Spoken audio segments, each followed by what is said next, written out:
عورتوں کو بہت سی سزائیں جیسا کہ ماہواری، حمل، زچگی کا درد سزا کے طور پر دی گئی۔ بسم اللہ الرحمن الرحیم۔ ناظرین گرامی، اللہ تعالیٰ نے بنی نوع انسان کی رہنمائی کے لیے کم و بیش 1,24,000 انبیاء علیہ السلام کو مبعوث فرمایا۔ انبیاء کرام علیہ السلام کی وسعت کا سلسلہ حضرت آدم علیہ السلام سے شروع ہوا اور اس مبارک سلسلے کا اختتام حضرت محمد صلی اللہ علیہ وآلہ وسلم کی ذات اقدس پر ختم ہوا کہ آپ صلی اللہ علیہ وسلم خاتم النبیین صلی اللہ علیہ وآلہ وسلم ہیں۔ آج کی اس ویڈیو میں ہم آپ کو حضرت آدم علیہ السلام کی زندگی کے بارے میں بتائیں گے، ساتھ ہی ساتھ جو کہ آج کی اس ویڈیو کی غرض و غایت ہے، اس بارے میں آپ کو آگاہ کیا جائے گا کہ حضرت حوا علیہ السلام کتنی بار حاملہ ہوئیں اور کتنے بچے انہوں نے جنم دیے اور ان کی وفات کب ہوئی۔ حضرت آدم علیہ السلام کا ذکر کیا جائے تو حضرت جبرائیل علیہ السلام کو وہ حکم دینا بھی آپ کو یاد ہوگا کہ اللہ تعالیٰ نے حضرت جبرائیل علیہ السلام کو حکم دیا کہ کرۂ ارض سے مٹی لے کر آؤ۔ حضرت ابو موسیٰ رضی اللہ تعالیٰ عنہ اس بارے میں فرماتے ہیں کہ نبی کریم صلی اللہ علیہ وآلہ وسلم نے ارشاد فرمایا، اللہ تعالیٰ نے حضرت آدم علیہ السلام کو ایک مٹھی خاک سے پیدا فرمایا۔ یہ مٹی تمام روئے زمین سے حاصل کی گئی تھی۔ یہی وجہ ہے کہ حضرت آدم علیہ السلام کی نسل میں مختلف رنگ و زبان کے لوگ پائے جاتے ہیں۔ حضرت ابو ہریرہ رضی اللہ تعالیٰ عنہ سے روایت ہے کہ حضور اکرم صلی اللہ علیہ وآلہ وسلم نے فرمایا کہ جب اللہ نے آدم کو پیدا فرمایا اور ان میں روح پھونکی تو ان کو چھینک آئی، جس پر انہوں نے الحمدللہ کہا۔ یوں سب سے پہلے ان کے منہ سے اللہ کی حمد نکلی، پھر اللہ نے یا رحمک اللہ فرمایا۔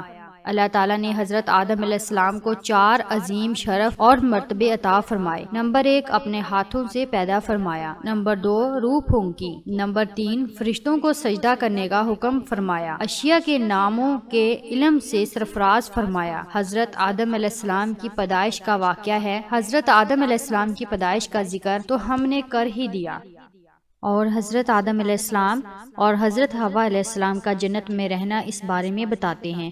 یوں تو جنت میں تمام آسائش نعمتیں موجود تھی، لیکن اس کے باوجود حضرت آدم علیہ السلام تنہائی اور اجنبیت محسوس کرتے تھے۔ چنانچہ اللہ تعالیٰ نے ان کی تنہائی دور کرنے کا بندوبست فرماتے ہوئے حضرت حوا علیہ السلام کو پیدا فرمایا۔ محمد بن اسحاق حضرت ابن عباس رضی اللہ تعالیٰ عنہ سے روایت کرتے ہیں کہ حضرت حوا علیہ السلام کو حضرت آدم علیہ السلام کی بائیں طرف کی چھوٹی پسلی سے پیدا کیا جبکہ وہ سو رہے تھے۔ پھر اللہ تعالیٰ نے حضرت آدم علیہ السلام کو حکم فرمایا کہ وہ اور ان کی بیوی جنت میں سکونت فرمائے اور جہاں سے چاہو بلا روک ٹوک کھاؤ، لیکن اس درخت کے پاس نہ جانا ورنہ ظالموں میں سے ہو جاؤ گے۔ حضرت آدم علیہ السلام اور حضرت حوا علیہ السلام بڑے آرام و سکون سے جنت میں رہنے لگے۔ روایات میں ہے کہ حضرت آدم علیہ السلام 100 سال جنت میں رہے۔ اس عرصے میں دونوں پر جنت کے کسی بھی حصے میں جانے پر پابندی نہ تھی سوائے شجرہ ممنوعہ کے۔ شیطان اب ان دونوں کو کھلا دشمن تھا اور اپنی سزا کا بدلہ لینے کے لیے بے قرار بھی تھا۔ اس کی شدید خواہش تھی کہ اللہ کے حکم کی خلاف ورزی کریں۔ پھر شیطان نے ان دونوں کے دلوں میں وسوسہ ڈالا تاکہ ان کی شرم گاہیں جو ایک دوسرے سے پوشیدہ تھی بے پردہ ہو جائیں۔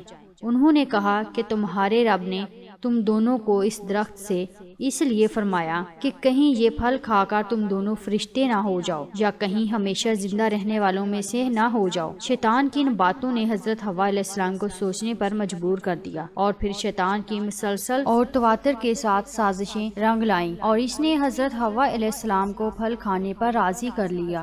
ایک دن حضرت حوا علیہ السلام نے حضرت آدم علیہ السلام سے کہا کہ ہم اس شجرہ ممنوعہ کا ذرا سا حصہ کھا کر تو دیکھیں، آخر وہ کیا راز ہے جو اللہ نے اسے کھانے سے منع فرمایا ہے۔ شروع میں تو حضرت آدم علیہ السلام اس لیے قطعی طور پر راضی نہ تھے، لیکن پھر حضرت حوا علیہ السلام کے مسلسل اس پر باطل نخواستہ وہ بھی راضی ہو گئے۔ ابھی ان دونوں نے پھل کو پوری طرح چکھا بھی نہیں تھا کہ ان کی سترگاہیں ایک دوسرے پر عیاں ہو گئی۔ اس پر دونوں بدحواسی اور پریشانی میں جنت کے درختوں کے پتوں کو توڑ توڑ کر اپنا بدن چھپانے لگے۔ اللہ نے دونوں کو پکارا اور فرمایا کہ میں نے تم کو منع نہیں کیا تھا کہ اس درخت کا پھل نہ کھانا اور شیطان کے ورگلانے میں نہ آنا، یہ تمہارا کھلا دشمن ہے۔ دونوں نے جب اللہ کی پکار سنی تو مارے خوف الہی کے کانپ اٹھے، نہایت لاچارگی اور عاجزی سے اپنی خطا پر نادم شرمندہ ہوتے ہوئے بارگاہ خداوندی میں عرض کیا، اے ہمارے رب، ہم دونوں سے بہت بڑی غلطی ہو گئی ہے۔ اب اگر آپ نے ہم پر رحم و کرم نہ کیا اور معاف نہ کیا تو ہم تباہ و برباد ہو جائیں گے۔ حق تعالیٰ نے فرمایا کہ اب تم دونوں ایک خاص مدت تک زمین پر ہی رہو گے جہاں تم ایک دوسرے کے دشمن ہوں گے، اور وہاں ہی مرنا ہے اور اسی میں سے پھر پیدا ہونا ہے۔ چنانچہ دونوں کو زمین کی طرف روانہ کر دیا گیا۔ روایات میں ہے کہ حضرت آدم علیہ السلام کو ہند میں اور حضرت حوا علیہ السلام کو جدہ میں اور ابلیس کو بصرہ سے چند میل کے فاصلے پر اتارا گیا۔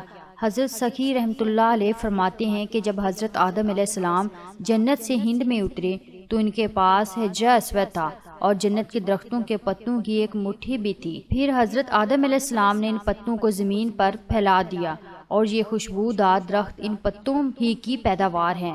حضرت ابن عباس رضی اللہ تعالیٰ عنہ سے مروی ہے کہ حضرت جبرائیل امین علیہ السلام حضرت آدم علیہ السلام کے پاس آئے اور گندم کے 7 دانے ساتھ لائے۔ حضرت آدم علیہ السلام نے پوچھا، یہ کیا ہے؟ عرض کیا، یہ اس درخت کا پھل ہے جس سے آپ کو روکا گیا تھا لیکن آپ نے تناول کر لیا تھا۔ عرض کیا، ان کو زمین میں بو دیجئے۔ حضرت آدم علیہ السلام نے بو دیا اور وہ دانے وزن میں اس دنیا کی دانوں سے 1,00,000 درجے زیادہ تھے۔ وہ دانے اگے، حضرت آدم علیہ السلام نے فصل کاٹی، پھر دانوں کو بھوسے سے جدا کیا، پھر صفائی کی، اسے پیس کر آٹا گوندا اور روٹی پکائی۔ اس طرح محنت و مشقت کے بعد اسے کھایا۔ اب در حقیقت جو سوال تھا، اس سوال کی طرف آتے ہیں کہ حضرت حوا علیہ السلام کتنی بار حاملہ ہوئی اور کتنے بچوں کو انہوں نے جنم دیا۔ حضرت آدم علیہ السلام اور حضرت حوا علیہ السلام جنت میں ناز و نعمت میں تھے، لیکن ابلیس جو کہ سانپ کے منہ سے بولتا تھا، اس نے مور کی مدد سے انہیں دھوکہ دیا اور ممنوعہ پھل کو پہلے حضرت حوا علیہ السلام اور اس کے بعد حضرت آدم علیہ السلام نے کھایا۔ روایات میں ہے کہ جب تک آدم کا عقل سالم تھا اس نے یہ ممنوعہ پھل نہیں کھایا تھا۔ اس کے بعد حضرت حوا علیہ السلام نے ان کو شراب پلائی اور پھر اسے اس درخت کے پاس لے گئی اور اسے ممنوع پھل کھانے کے لیے کہا۔ حضرت آدم علیہ السلام اور حضرت حوا علیہ السلام امر الہی کی مخالفت اور ممنوعہ پھل کو کھانے کے بعد جنت سے باہر نکالے گئے۔ مستحق سزا کے علاوہ حضرت حوا علیہ السلام کو اور اس کے بعد دوسری تمام عورتوں کو بہت سی سزائیں جیسا کہ ماہواری، حمل، زچگی کا درد دی گئی۔ جنت سے نکالے جانے کے بعد حضرت آدم علیہ السلام ہندوستان میں اور حضرت حوا علیہ السلام جدہ میں اتری اور توبہ کے بعد عرفات کے مقام پر ایک دوسرے سے ملاقات کی۔ انہوں نے حج کے بعد اعمال کو بجا لایا اور حضرت حوا علیہ السلام کو پہلی بار ماہواری ہوئی۔ حضرت آدم علیہ السلام نے زمین پر اپنے پاؤں مارے اور آب زمزم جاری ہوا اور حضرت حوا علیہ السلام نے اس پانی سے غسل کیا۔ حضرت حوا علیہ السلام کے بارے میں یہ بات آتی ہے کہ وہ 20 بار حاملہ ہوئی اور 40 بچوں کو جنم دیا۔ حضرت حوا علیہ السلام کی وفات حضرت آدم علیہ السلام کے 1 سال بعد ہوئی اور انہیں اس کے جوار میں سپرد خاک کیا گیا۔ حضرت حوا علیہ السلام جدہ پر اتری اور وہیں پر مدفن ہوئی۔